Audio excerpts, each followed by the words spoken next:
probably gave me more interesting nights to talk about at hockey games than anyone I know was a fellow who coached the Komets back in the days when we had Murray Bannerman and Robbie Irons as our goaltenders. His name's Gregg, and we won a league championship with this fellow at the Throttle. And we're just going to check and find out what in the heck Gregg Pilling's been up to since that last championship. Can you fill us in, Pill? Well, I have been trying since I left Fort Wayne in 1978 to stay out of trouble, mostly. And I think I've done it fairly well, Bob. My last year coaching was in 79-80, I believe, in that dreaded town of Toledo. Right. In many ways, being around you, seeing what you'd done before you got to Fort Wayne and even after, you were kind of like a half a step or a half a generation ahead of a lot of things that are happening in the game today. It was pretty staid at the time you were around it, and you livened it up pretty well. You have any regrets? Oh, I do and I don't, Bob. I look at some of the things that are going on in the National Hockey League right now and in the minors. I took great pride in the way I mapped out my practices. No two practices of mine were the same. I tried to be innovative. I know I was a player's coach, but I did a lot of these things practicing with multiple pucks and line rushes, two and three pucks during a line rush and going both ways at the same time, and trying to be innovative in getting away from just playing the box when you killed penalties and running some different systems. I did all these things back in those days, Bob, without assistant coaches, and figure them out on your own, and you win some and you lose some. I was criticized many times for pulling the goalie when I was when I was coaching, but right. Those were not done to embarrass the opposition. They were done to try and drill my players into a situation where if we needed to pull the goalie, we had some experience at under game conditions and finding out who the proper people were.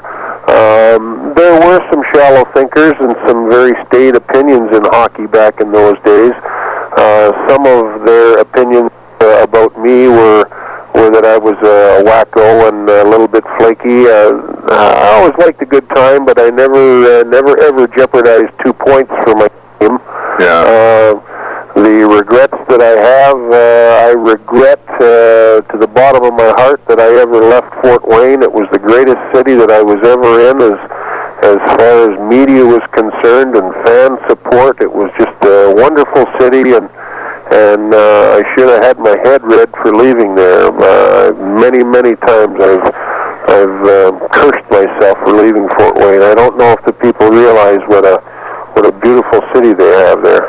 Well, many times since your departure, we've sat down and discussed some of the things that happened when you were coaching, and I don't think there's a day goes by that Robbie Irons and I don't consistently think of you for the caper you pulled in Saginaw with Robbie and Muzzy that night, alternating goaltenders. Well, I always, I felt that if you couldn't strengthen your own team, that you had to try and maybe weaken the other team, and I always felt that you had to have a good line on tendencies as to what other coaches were going to do. And I remember particularly the game you're talking about when Saginaw was leading their division and we were leading ours, and there was a big build-up plan for us going into Saginaw. They would outshoot us drastically all the time, and we'd come out with a tie. And they beat us one game in Fort Wayne that year, but Robbie Irons had to know a day ahead of time if he was going to play, and Robbie had not had success against Saginaw in this particular year, but I felt that he was going to be the guy the next night, and I was going to spot him and spot Bannerman. Some things you can plan ahead, but some things just unfold at the moment too. Yeah. And we got lucky. We changed the goaltenders, I know, 9 times that game. We kept them off balance. They had 2 different styles of play, Murray Bannerman and Robbie Irons, and And although Robbie was not prepared to play, he didn't think he was. He certainly prepared himself in a big hurry, and having two guys like Bannerman and Irons made my job very, very easy because they had abilities in different areas, and it was just a marvelous, marvelous night. 5,500 people in Saginaw. Final score 2-0 for us. They had the puck most of the night.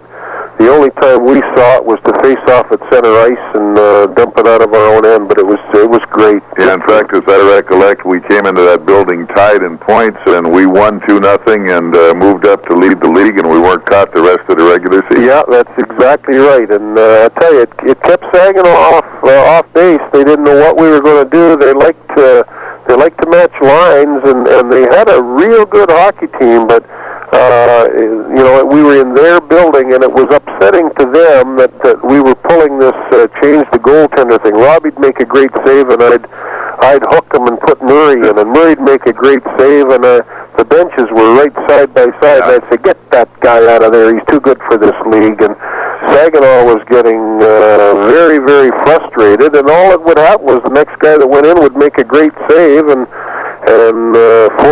Saginaw was frustrated. They took some bad penalties, and it was a very enjoyable ride home, I'll tell you. I know. I remember Robbie and Muzzy collided there that one time, going on and off, and we almost had an open net. Yeah, that would have been a good one. But like I say, I've never experienced anything quite like that before or after, and it's a memory, and then it was a successful one.